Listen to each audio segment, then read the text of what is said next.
Hello and welcome. I am Pam Musser. I am on a mission to read to the world 1 Corinthians 13 because it is a forgotten message, and my dream is that it's spread all over the world. And I need your help to do that if you're so inclined. If you could like, share, subscribe, comfortably talk about this description around the coffee table or dinner table. There is no copyright on this description. Today, I wanted to ask the question, how does one act in 1 Corinthians love when you really want to say, I told you so? The other day, I opened 6 pieces of mail, 5 of which were medical bills that were big. He was insistent that we go with this medical plan because that way we would be able to see exactly what we're being charged for visits, etc., etc.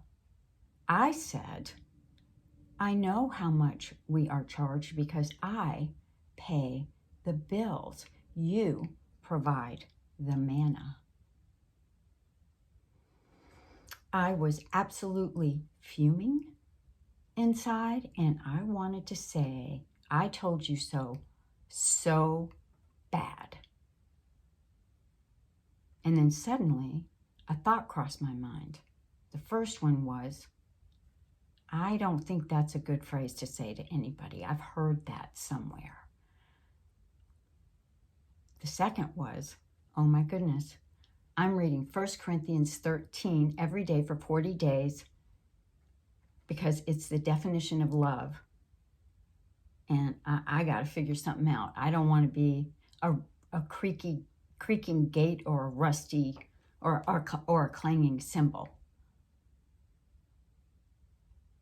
So what I did is I went upstairs, regrouped, and came downstairs shortly thereafter. And what was so surprising is my head was still mad, the thoughts in my head, but what came out of my mouth was, I wish I'd been a little more insistent on this other medical plan. And actually, it was a very, very mature response and rather loving. And I thought, that must be that God within me that I've been seeking, that I hope and pray that it's always growing more and more. And that it says, from what I'm learning, that, yeah, it's there. It's alive. It's there within me. So I was really glad. There's nothing wrong with being mad. There's nothing wrong with, being disappointed or frustrated or totally bummed out. It's just doing my best to not fly off the handle. So there'll be peace on earth, goodwill towards men, especially under/our roof. So today I am going to read out of, let's see here if I can find it. I'm sorry, I've just been totally surprised. Okay, about this computer thing. So anyway, 1 Corinthians 13, the motivation of our lives.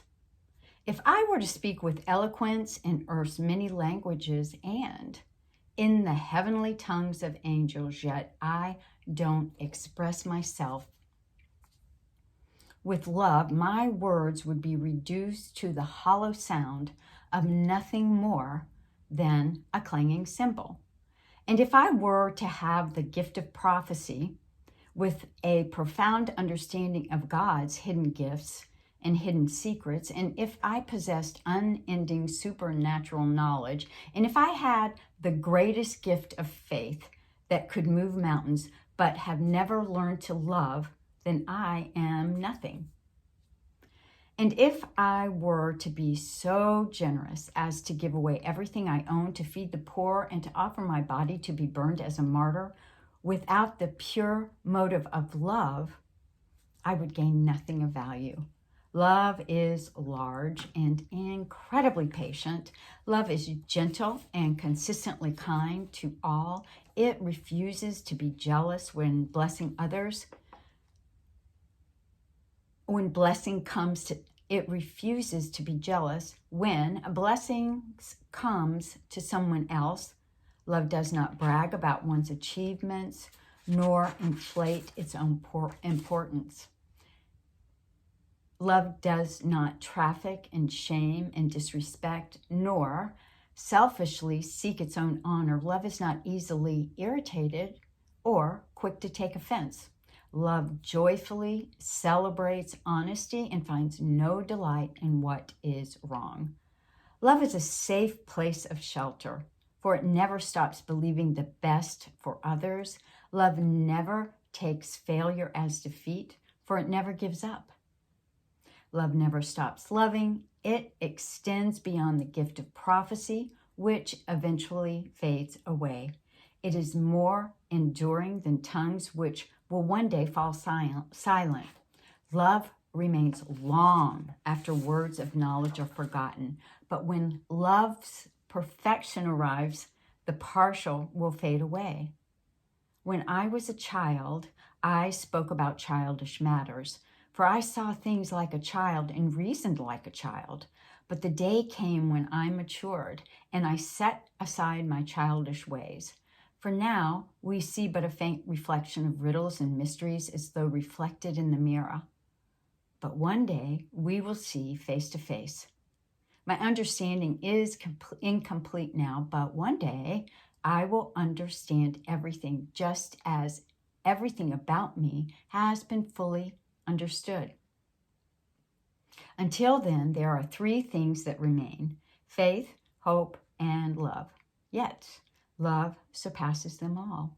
So above all else, let love be the beautiful prize for which you run. I love that. Thank you for joining in. You know, if you like this, click the thumbs up, subscribe, do whatever you want to do. Comment below if you're inspired. And I appreciate all of your patience. Thank you. Peace be with you and all that good stuff in here. See, I've got my little thing. Bye.